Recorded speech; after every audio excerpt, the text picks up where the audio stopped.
En 2026, il y a les objets dont on ne peut pas s'en passer. Dans cette vidéo, on va littéralement citer 5 objets qu'il faut absolument avoir avec soi en 2026.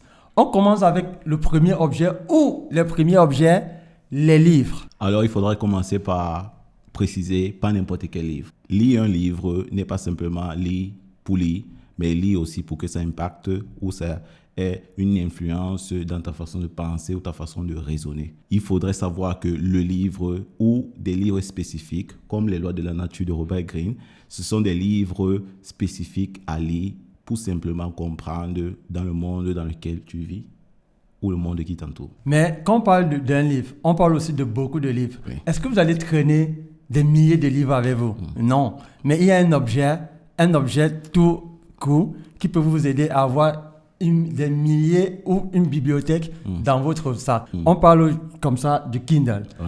Le Kindle, je l'ai découvert il y a 4 ans. C'est un objet qui m'a littéralement aidé à traîner avec moi des nombreux livres. Je pouvais switcher entre thématiques de livres et ça m'a considérablement aidé dans ma construction personnelle. Moi, je pense que je fais partie de la vieille école.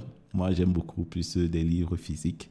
Donc, même s'il fallait que je remplisse ma maison de livres, pour moi, il n'y a pas de problème. Mais moi, j'aime beaucoup le Kindle parce qu'il me permet de traîner toute ma bibliothèque avec moi. Et comme je le disais, j'ai réussi à switcher de thématiques. Parce que moi, je ne lis pas seulement, je ne finis pas un livre et j'attaque un autre. Je peux lire 10 livres à la fois, selon les besoins dont j'ai à l'instant. J'ai besoin je me rappelle que non, c'est dans tel livre, je vais là-bas regarder.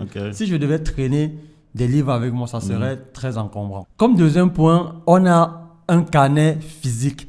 Ça, c'est le bloc-notes.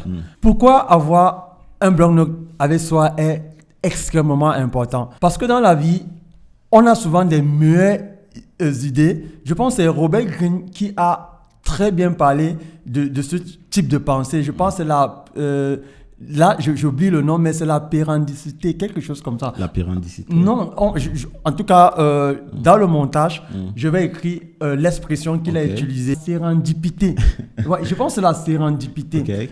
Vous avez une idée qui fuse là. C'est une idée qui peut littéralement changer votre vie. Mais vous n'avez pas un endroit où noter. Et 2 jours après, l'idée s'est effacée. Avoir un bloc-notes vous aide énormément à prendre des idées, vous aide aussi à libérer la mémoire RAM de votre cerveau. Moi, je pense que écrire, ou plus ou moins écrire dans un bloc-notes, c'est plus ou moins le miroir de la pensée. Noter quelque chose, ça te permet de plus transparaître ta pensée. Matérialiser ta pensée. Parce que beaucoup de personnes, maintenant, se laissent aller au téléphone parce qu'ils écrivent tout sur leur note du téléphone. Mais il faut rappeler que sur le téléphone, tu notes une idée. Or, sur le bloc-notes, tu notes une pensée. C'est ça la différence. Plus ou moins, c'est un peu comme le système de photos. Donc, ça capte une pensée. Et chaque fois, justement, tu te rappelles que j'ai écrit. Plusieurs personnes l'ont fait. Abraham Lincoln, Marc Aurèle, Benjamin Franklin. Ils utilisaient tous des bloc-notes pour extérioriser leurs pensées. À vous aussi, dites-nous si vous utilisez des bloc-notes ou si vous pensez que l'utilisation des bloc-notes peut être important pour votre vie. Comme troisième point, je dirais des écouteurs. Pourquoi des écouteurs? Dans notre contexte diasporique, justement, on est tout entouré de chaque fois des bruits, des personnes qui parlent ou des bruits ambiants qui, probablement, peut-être quand tu veux lire ou quand tu veux écrire, tu as besoin d'un calme, d'un silence. Justement, ces écouteurs-ci sont une pépite. Cette pépite-là te permet justement d'avoir cette isolation-là entre toi et ta pensée, entre toi et ton cerveau, entre toi et tes idées. C'est vrai que utiliser des écouteurs, c'est une façon de s'isoler, mais c'est aussi une façon de gagner en temps. Quand vous vous retrouvez dans les côtes, dans les filas, comme on dit en italien, ce sont des moments où vous n'avez souvent rien à faire. Vous pouvez profiter de ce moment-là pour écouter un livre audio. Quand vous faites la vaisselle à la maison, ce sont des moments où ce n'est que le corps physique qui est en activité, mais l'intellect n'est pas occupé. Vous pouvez occuper ces espaces-là pour écouter les livres audio, gagner en temps. Dans les transports, vous pouvez, quand vous rentrez du travail, écouter des belles de poésie, écouter des livres très importants. Avec ces écouteurs... Ou écouter aussi la musique. Ouais, bon, après, ça dépend de votre centre d'intérêt. Oui, mais les écouteurs vous feront gagner énormément de temps. Oui. Comme 4e point, je dirais une caméra. Stop. Je vous rappelle, cette vidéo a été improvisée à 100%. Ouais. Là, on est en train de travailler notre spontanéité devant une caméra. Ouais. Et on sait que ce n'est pas l'exercice qu'on pourra s'améliorer. Aucun test, on a pensé aux objets qui étaient importants dans notre quotidien. C'est vrai. Et on a improvisé la vidéo. On attend aussi cela de vous. On attend que vous soyez aussi des petits jeunes youtubeurs.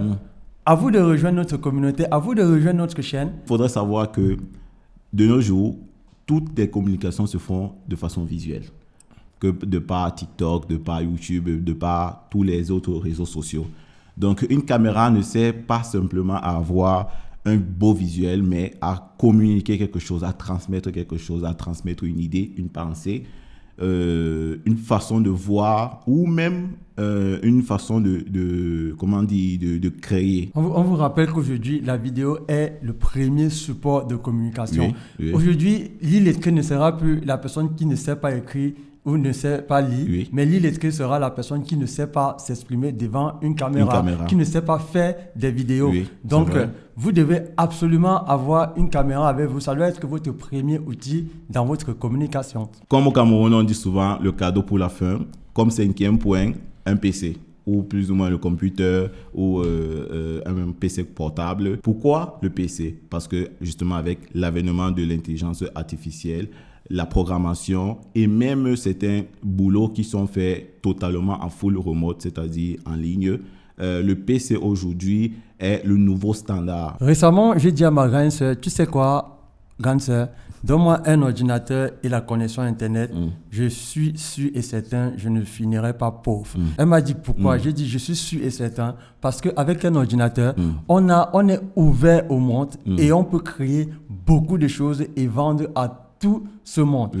On a juste besoin d'une connexion Internet. Je radote encore là-dessus. D'une connexion Internet et d'un PC portable.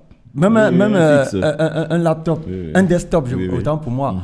Vous êtes sûr, si vous avez l'esprit ouvert, vous gagnez automatiquement votre vie. Ces objets qu'on vient de citer sont nos 5 objets que pour nous, on pense qu'il faudrait absolument avoir en 2026. On aimerait savoir les objets à vous, vos objets à vous que vous utilisez de votre côté. Dites-nous en commentaire.